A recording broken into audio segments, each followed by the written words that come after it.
Dear students of class ninth, today we will start our first chapter in history and the chapter name is French Revolution. I think that all of you are thinking that why we are reading French Revolution, not about the any Indian historical revolution. हम France की क्रांति जो है उसके बारे में पढ़ रहे हैं। आपका जो हिस्ट्री है और बिगिनिंग के जो आपके 3 चैप्टर्स हैं that is from the Europe. Europe का इतिहास उसमें दिया गया है, जिसमें आप फर्स्ट चैप्टर में फ्रेंच रेवोल्यूशन पढ़ रहे हैं, सेकंड चैप्टर आपका रशियन रेवोल्यूशन है और थर्ड चैप्टर जो है वो आपका हिटलर जो rise of Hitler and Nazism है। तो यहाँ आपके सबके दिमाग में ये चल रहा होगा कि हम यूरोप का इतिहास क्यों पढ़ रहे हैं, हमें इंडियन हिस्ट्री को हमारे करिकुलम में क्यों शामिल नहीं किया गया और ये फ्रेंच रेवोल्यूशन जो है वो इतनी इम्पोर्टेंट क्यों है कि ये हमारे सिलेबस का पार्ट बनी।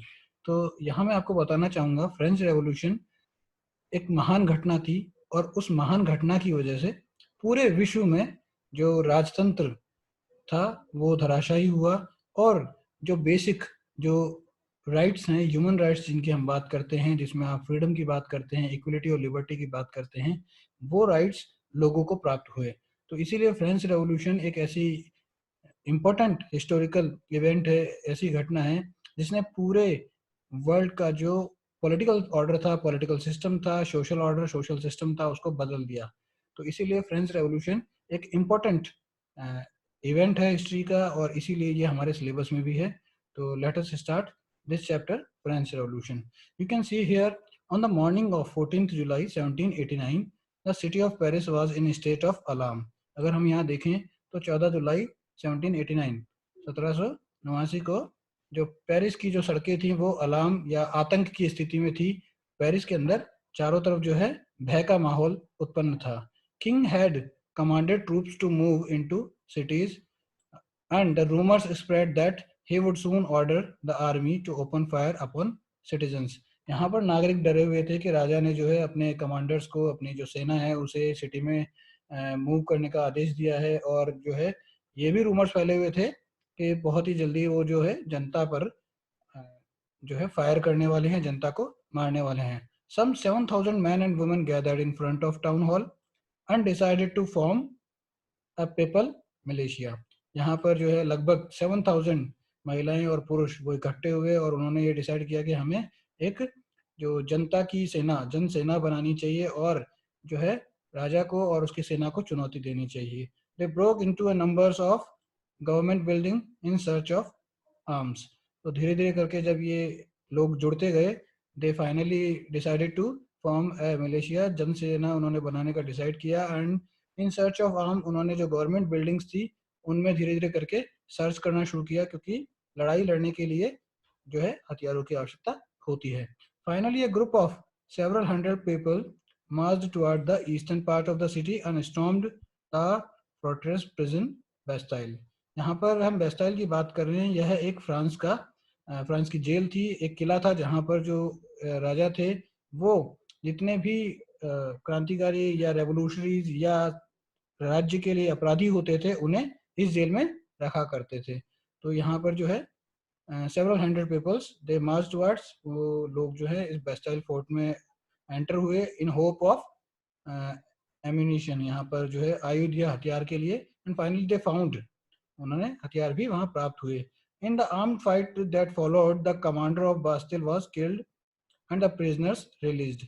तो जो वहां पर जो भी हिंसा हुई उस हिंसा में जो बास्टिल का कमांडर था उसकी डेथ हो जाती है, साथ ही जो प्रिजनर्स थे उनको भी आज़ादी मिलती है। हालांकि प्रिजनर्स की संख्या ज़्यादा नहीं थी, only 7 prisoners were there, but because of the hate towards the Bastille, सब लोग जो है जनता जो है बास्टिल से हेट करती थी, नफरत करती थी, क्योंकि वो राजा की डेस्पोटिक पावर का सिंबल था। राजा की जो शक्ति होती है जिसके दम पर राजा जो है अपनी मनमर्जी करते हैं, तो उसी शक्ति का एक प्रतीक था बास्टाइल फोर्ट और जो है लोग उससे नफरत करते थे। इसीलिए जो है लोग, इन सभी जो जनसेना के कार्यकर्ता थे, जनसेना में जो लोग थे, जो विद्रोही थे, उन्होंने उसको डिमोलिश कर दिया और उसके जो स्टोन्स थे उन्हें मार्केट में सेल के लिए जो है एग्जीबिशन लगा दी, इस मार्केट में ओपन सेल शुरू कर दी कि कौन जो भी कोई इन स्टोन्स को एज ए मेमोरी रखना चाहता है वो इसे परचेज कर सकता है।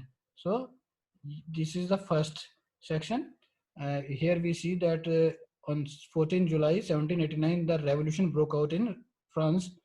1789 में फ्रांस के अंदर 14 जुलाई को जो है पेरिस की शहर में, पेरिस सिटी में फ्रेंच रेवोल्यूशन की शुरुआत होती है. The day that followed saw more rioting in both Paris and countryside. और धीरे धीरे जो ये घटनाएं सिर्फ पेरिस के शहर में ही नहीं, पेरिस के शहर से भी बाहर निकली, और जो पेरिस के शहर के बाहर जो टाउन्स होते हैं, कंट्री साइड एरियाज हैं, वहाँ पर भी धीरे धीरे करके ये मूवमेंट बढ़ता गया. And most of the people were protesting against the high prices of bread. हम यहाँ देख रहे हैं कि लोग जो है वो आंदोलन कर रहे हैं. वो आंदोलन किस लिए कर रहे हैं? वो आंदोलन कर रहे हैं महंगी जो कीमतों पर जो ब्रेड या बटर मिलता था, उनको जो अनाज या रोटी के लिए लोगों को संघर्ष करना पड़ रहा था. Much later when the historians looked back upon this time they saw as it the beginning of chain of events that ultimately led to the execution of king in France. तो यहाँ पर जो है इतिहासकार इस घटना को, जिसको कि हम कह रहे हैं कि जो लोग हैं वो बढ़ती हुई कीमतों से परेशान थे, धीरे धीरे करके विरोध बढ़ता जा रहा था, ये सब जो घटनाएं थी वो आपस में एक दूसरे से जुड़ी हुई थी, और इनका अंत फाइनली जो इनका अंत है वो राजा के सम्राट को फांसी देने के साथ खत्म हुआ, और फ्रांस जो है एक वी कैन से नया राष्ट्र के रूप में, एक नई गवर्नमेंट के रूप में एस्टेब्लिश हुआ, फ्रांस में बदलाव आया. तो आइए जानते हैं how and why did this happen. ये सब फ्रांस में क्यों हुआ? क्या ऐसे कारण थे जिसकी वजह से फ्रांस की जनता को अपने ही सरकार के खिलाफ, अपनी गवर्नमेंट, अपने जो रूलर्स थे उनके खिलाफ इतने कठोर कदम उठाने के लिए मजबूर होना पड़ा? कौन से ऐसे कारण थे? Let us know. तो we can see here French society during the 18th century. France की जो समाज था 18th सेंचुरी में, तो let us find out what was there. क्या था यहाँ पर जिसकी वजह से फ्रांस के अंदर ये सारी सिचुएशन क्रिएट हुई? Now you can see here in 1774 Louis 16 of the Bourbon family of king ascended the throne of France. Louis 16 जो है वो बर्बन डायनेस्टी से बिलोंग करता था, बर्बन डायनेस्टी या बर्बन परिवार, और ये जो है 1774 में शासक बना फ्रांस का. He was only 20 year old. He was only 20 year old and married to Austrian princess Mary Antoinette. जो ऑस्ट्रियन प्रिंसेस थी उसके साथ इसकी शादी हुई, और इसका नाम था एंटोइनेट. Upon his accession to the new king founded an empty treasury. Long year of wars had drained the financial resources of France. Added to this was the cost maintaining an extravagant court at the immense palace of Versailles. So here, when the Louis XVI became the ruler of the France, he found that the treasury was empty. उसका जो खजाना था वो खाली था.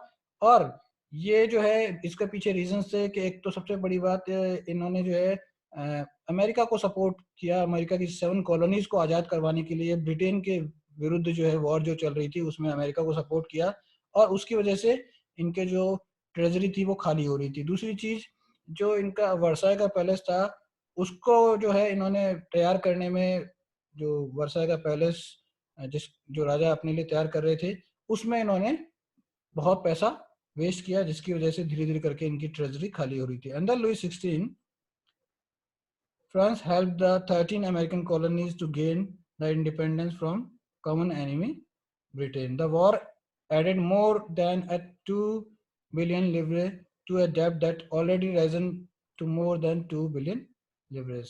तो यहाँ पर हमने, जैसा कि मैंने आपको पहले बताया कि फ्रांस जो है वो अमेरिका की जो 13 कॉलोनीज थी उनको आज़ाद करवाने के लिए ये सब कुछ कर रहा था.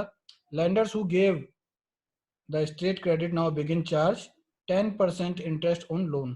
तो यहाँ पर जो lenders थे जो कि स्टेट को, गवर्नमेंट को लोन प्रोवाइड किया करते थे, वो भी जो है उन्होंने ब्याज अपना बढ़ा दिया. और because of that now the government have to pay more money against their loan. So the France government was obliged to spend an increasing percentage of its budget on interest payment alone. to meet its regular expenses such as cost maintaining an army, court, running government, offices and or universities, state was forced to increase taxes. तो जैसा कि हमने अभी यहाँ देखा कि France में because of the war against the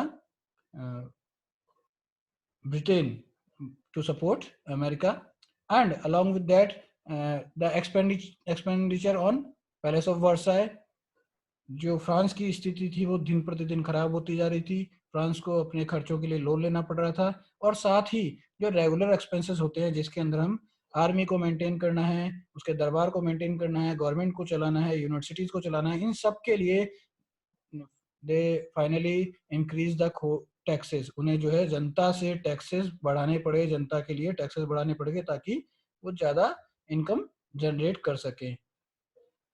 Yet even this measure would not have sufficed. French society in 18th century was divided into 3 states and the only member of third state paid taxes. तो यहाँ पर जो है हम जिस बारे में बात कर रहे हैं, जो मेन कॉज भी था कि फ्रांस का जो रेवोल्यूशन हुआ, उसका एक बड़ा कॉज हम जिसको कह सकते हैं कि फ्रांस की जो सोसाइटी थी वो स्टेट्स में डिवाइडेड थी। इट मीन्स 3 लेवल्स में या 3 ग्रुप्स में डिवाइडेड थी, और इसका जो फर्स्ट स्टेट था that was belongs to clergy. जो फर्स्ट स्टेट था वो बिलोंग करते थे क्लर्गी को, सेकंड स्टेट बिलोंग करते थे नोबिलिटी को, और थर्ड स्टेट बिलोंग करते थे जिसमें बाकी सारे जो फार्मर्स थे, वर्कर्स थे, बिग बिजनेसमैन थे, कोर्ट ऑफिशियल्स थे, लॉयर्स थे, स्मॉल पीजेंट्स थे, लैंडलेस लेबर थे, इन सभी को थर्ड स्टेट में रखा गया था। यहाँ पर इस चीज को समझना होगा कि थर्ड स्टेट मतलब कॉमन्स, जो कि आम नागरिकों की श्रेणी में आते थे, चाहे वो बिग बिजनेसमैन ही क्यों नहीं थे, मगर उन्हें कॉमन्स माना गया था। यहाँ पर जब हम क्लर्गी की बात करते हैं तो क्लर्गी जो है वो हम कह सकते हैं कि वहां पर जो चर्चेस के अंदर जो प्रिस्ट और जो पोप होते थे वो इस कैटेगरी में आते थे, और नॉबल्स जो है वो राजा के विशेष दरबारी और जो बिग उसके जो फैमिली मेंबर्स, राजवंश के जो परिवार के लोग थे वो नोबेलिटी में शामिल थे। तो यहाँ पर कॉमन्स की बात हम कर रहे हैं। कॉमन्स जो थे वो साधारण जनता थी, और साधारण जनता के अंदर सभी जो लेबरर्स थे, पीजेंट्स, फार्मर्स, आर्टिशियंस, सभी इसमें इंक्लूडेड थे। अब यहाँ पर प्रॉब्लम, पहली प्रॉब्लम तो है ये स्टेट का डिवीजन, और जो दूसरी बड़ी प्रॉब्लम है वो है कि जो स्टेट का डिवीजन था, इस स्टेट के डिवीजन में जो पीजेंट्स थे, फार्मर्स या थर्ड स्टेट जो था, उन्हें ही सारा टैक्स पे करना पड़ता था। You can see here the system of state in French society was organised, peasants made up 90% of the population. जो टोटल पॉपुलेशन थी उसका 90% जो था वो पीजेंट्स था। However only a small number of them own the land they cultivated. अब जब 90% farmers थे, और 90% फार्मर होने के बाद में भी उनके पास अपनी खुद की स्वयं की जमीन नहीं थी। About 60% of land was owned by the nobles and church and other rich members of the third state. तो यहाँ पर जो फ्रांस की कृषि योग्य भूमि थी, खेती के लिए जो जमीन थी, वो नोबल्स के पास थी, या जो रिच मेंबर्स थे उनके पास थी। जो किसान थे उन्हें जब खेती के लिए जमीन भी उपलब्ध नहीं थी, वो उनकी खेती पर खेती किया करते थे। The members of first two state, that is clergy and nobility, enjoys certain privileges by the birth। जन्म के आधार पर उन्हें कुछ विशेष सुविधाएं मिलती थी, और सबसे इम्पोर्टेंट जो सुविधा थी वो था exemption from paying taxes to the state. उन्हें राज्य को, उन्हें जो राजा को, शासक को, रूलर को किसी भी तरह का कोई टैक्स पे नहीं करना पड़ता था। The nobles further enjoyed federal privileges, these includes federal dues which they extracted from the peasants। तो peasants से, किसानों से जो नोबल्स टैक्स वसूलते थे या पैसा वसूलते थे, वह भी उन्हें राजा को या जो गवर्नमेंट थी उसको पे करना नहीं पड़ता था, इसमें भी उनको छूट थी। peasants were obliged to render services to lord, to work in the houses and field, to serve in the army or participate in the building roads। तो यहाँ पर जो peasants हैं उन्हें सभी तरह की सेवाएं, चाहे वो फार्मिंग, खेतों में काम करना है, जो उनके लॉर्ड हैं, जो मालिक है, उनके घरों में काम करना है, उनको सर्विसेज प्रोवाइड करनी है, आर्मी में सर्विसेज प्रोवाइड करनी है, और जो अदर इंफ्रास्ट्रक्चर डेवलपमेंट जिसको हम कहते हैं, बिल्डिंग रोड्स बनाना है या और जो काम है, उन सभी कामों में जो पीजेंट्स हैं उन्हें अपनी सर्विसेज देनी पड़ती थी। The churches too extracted its share of taxes called tithe from the peasant, and finally all the members of state had to pay tax to the state. These included a direct tax called tithe.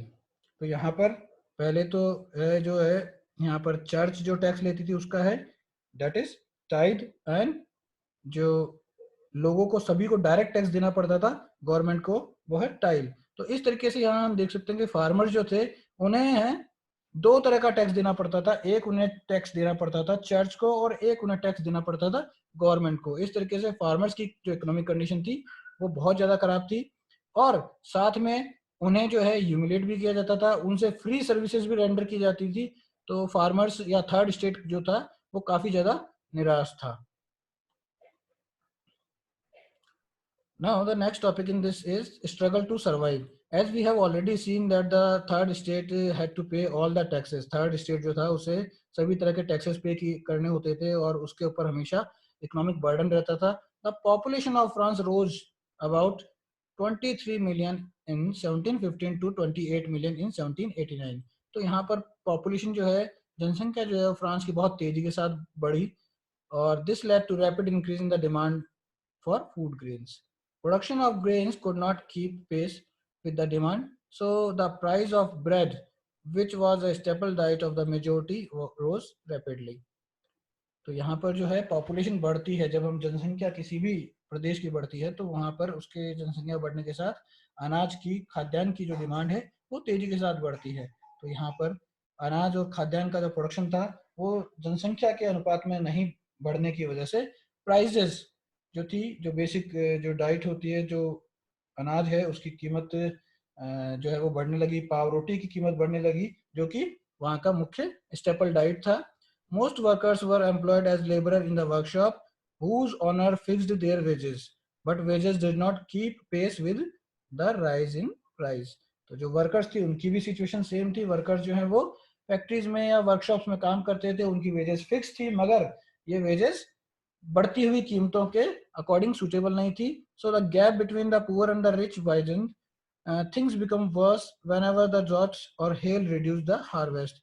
तो धीरे धीरे हम यहाँ देख रहे हैं कि जो अमीर और गरीब का अंतर वो बढ़ता जाता है, और यह सिचुएशन और ज्यादा क्रिटिकल हो जाती है जब जब राष्ट्र में, देश में, फ्रांस में जो है अकाल की स्थिति भी उत्पन्न होती है। और इसी वजह से ये जो स्थिति थी जब लोगों के पास जीवन यापन करने की सुविधाएं भी नहीं थी, जीवन यापन करने के लिए ये जो है अनाज रोटी, पाव रोटी की भी कमी थी, और वो जो है मरने की सिचुएशन में थे। तो इस सिचुएशन को यहाँ पर द सब्सिस्टेंस क्राइसिस या जीविका संकट का नाम दिया गया, subsistence crisis, something that occurred frequently in France during the old regime. तो यह जो है ये बार बार फ्रांस के अंदर ये चीजें देखने को मिली। लोगों के पास जो है दो वक्त की रोटी के लिए पैसा नहीं था, उनके पास वेजेस उनको प्रॉपर नहीं मिल रही थी, prices day by day increase होती जा रही थी, और इन्हीं सभी की वजह से जो है लोगों के पास जीविका संकट या सब्सिस्टेंस क्राइसिस का सिचुएशन क्रिएट हो गया। यू कैन सी हियर एक डायग्राम दिया गया है, सब्सिस्टेंस क्राइसिस कैसे क्रिएट होता है जब बैड हार्वेस्ट होता है। बैड हार्वेस्ट, फसल जब है खराब हो जाती है तो उसकी वजह से शॉर्टेज ऑफ क्रॉप होगी, जो प्रोडक्शन है वो कम हो जाएगा।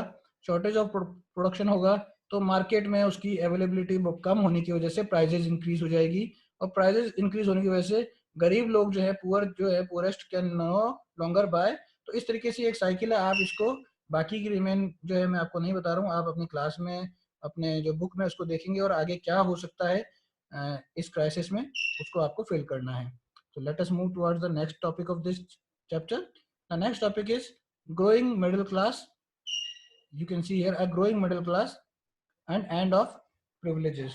In the past, peasants and workers had participated in the revolt against the increasing tax. हमने पहले देखा था कि टैक्स जो है वो धीरे धीरे बढ़ाया जा रहा था, और उसके लिए जो है पीजेंट्स और वर्कर्स जो है इसका विरोध करते थे, but they lack the means and programmes to carry out full scale measures that would bring about the change in the social economic order. यहाँ पर जो है फार्मर्स या जो लेबर वर्कर्स हैं वो सिर्फ अपनी छोटी सी डिमांड्स के लिए ही स्ट्रगल करते थे, और जो है वो एक लॉन्ग रन पॉलिसी उनके पास नहीं थी, एक जो है सिस्टमेटिक अप्रोच नहीं थी, और इसी वजह से वो हर बार जो है इस में ज़्यादा अचीव नहीं कर पाते थे. This was left those group within the third state who had become prosperous and had access to education and new ideas. तो यहाँ पर जो है एक थर्ड ग्रुप की हम बात कर रहे हैं अभी. इन 18th century witnessed the emergence of social group termed as the middle class, who earned their wealth through an expanding overseas trade from the manufacture of goods such as woolen and textile silk that are either exported or bought by the richer member of the society. In addition to merchant and manufacturer, the third state include professions such as lawyer और administrative officials. तो यहाँ पर जो big businessman थे जिन्होंने wealth जो है अपना पैसा जो है वो ओवरसीज ट्रेड से, विदेश व्यापार से कमाया, मैन्युफैक्चरिंग गुड्स के द्वारा, चाहे वो सिल्क है या वुलन टेक्सटाइल है उनके द्वारा उन्होंने जो है इसको बाहर विदेशों में बेचा और धीरे धीरे अपनी जो है इकोनॉमिक कंडीशन स्ट्रांग की. इसके साथ ही हम यहाँ पर जो है थर्ड स्टेट के अंदर जो प्रोफेशंस जो कि जैसे लॉयर्स थे, डॉक्टर्स थे, जो टीचर्स थे, एडमिनिस्ट्रेटिव ऑफिशियल जो थे, वो सभी third state sorry middle class, growing middle class का पार्ट थे. ये सभी मिलकर के मिडिल क्लास कहलाते थे. All of these were educated, ये सभी पढ़े लिखे थे, and believe that no group in the society should be privileged by birth. और इन सभी का मानना था कि समाज में कोई भी जो ग्रुप है वो जन्म के आधार पर उसे सुविधाएं नहीं मिलनी चाहिए, जबकि समाज में बदलाव होना चाहिए, समाज के अंदर सभी को इक्वलिटी मिलनी चाहिए. Person social position must be depends on his merit. These ideas envisaging a society based on freedom and equal laws. तो धीरे धीरे करके ये जो आइडियाज थे ये ही आगे इक्वल लॉज की तरफ बढ़ने लगे और जो है इक्वलिटी की जो है सभी लोग बात करने लगे. तो यहाँ पर जो मेन फिलोसफर्स थे जो मिडिल क्लास से बिलोंग करते थे, फिलोसफर्स जिनको हम जॉन लॉक और यहाँ पर रूसो, इन्होंने कुछ बुक्स लिखी और अपने बुक्स के द्वारा अपने आइडियाज, अपने विचार जो हैं वो जनता के सामने रखे. जो फार्मर्स पीजेंट्स थे उन लोगों के सामने रखे और फ्रांस की पब्लिक को जो है मोटिवेट किया, सपोर्ट किया, उन्हें जो है इस चीज के लिए तैयार किया कि वो जो है ओपनली क्रिटिसाइज करे, ओपनली विरोध करे और जो है देश में डेमोक्रेटिक रिपब्लिक, डेमोक्रेटिक गवर्नमेंट जो है वो एस्टेब्लिश करने के लिए स्ट्रगल करे.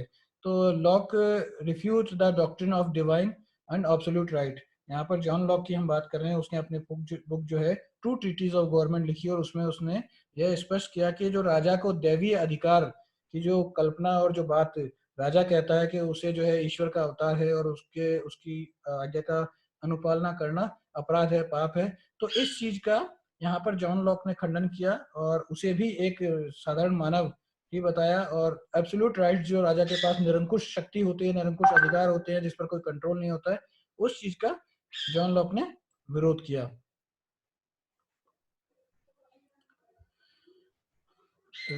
यहाँ पर हम सेकंड बात करते हैं रूसो की. Rousseau carried the idea forward proposing a form of government based on social contract between people and their representatives. तो यहाँ पर जो बुक लिखी थी इसने, दैट इज सोशल कॉन्ट्रैक्ट. ठीक है, इसने यहाँ पर सोशल कॉन्ट्रैक्ट मतलब जो रिप्रेजेंटेटिव है और पब्लिक है, गवर्नमेंट जो है उसका फॉर्मेशन होना चाहिए जो कि पब्लिक के द्वारा उनके रिप्रेजेंटेटिव के रूप में, जैसा कि डेमोक्रेटिक गवर्नमेंट्स होती हैं तो वैसी गवर्नमेंट बनाई जाए, इसके लिए इसने प्रपोज किया. And another book written by the Montesquieu, the spirit of laws, इसके अंदर भी इन्होंने जो है मॉन्टेस्क्यू ने proposed a division of power within the government between legislative, executive and judiciary. तो यहाँ पर मॉन्टेस्क्यू जो है उसने अपने बुक के अंदर जो पावर का डिस्ट्रीब्यूशन है, power remains earlier in one hand, जो पहले पावर थी वो सिर्फ राजा के पास थी, एब्सोल्यूट पावर थी, मगर यहाँ पर उन्होंने नई गवर्नमेंट को प्रपोज किया और इसका जो गवर्नमेंट का फॉर्मेशन था वो लेजिस्लेटिव, एग्जीक्यूटिव एंड जुडिशरी की फॉर्म में होना चाहिए. This model of government was put into force in USA after 13 colonies declared their independence from Britain. तो ये जो मॉडल है ये ब्रिटेन में लागू किया गया था और ये यही फिलोसफर्स जो है चाहते थे कि फ्रांस में भी ये जो मॉडल है, ये जो गवर्नमेंट का तरीका है, ये फ्रांस में भी लागू किया जाना चाहिए.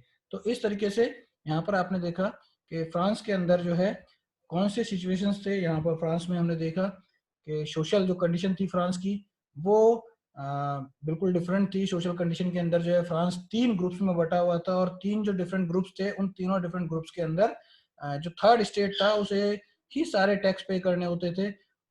बाकी जो 2 स्टेट्स थे जिसको हम क्लर्की और नोबल्स कहते हैं, दे एंजॉयड ऑल प्रिविलेजेस, उन्हें जन्म के आधार पर विशेष सुविधाएं मिलती थी।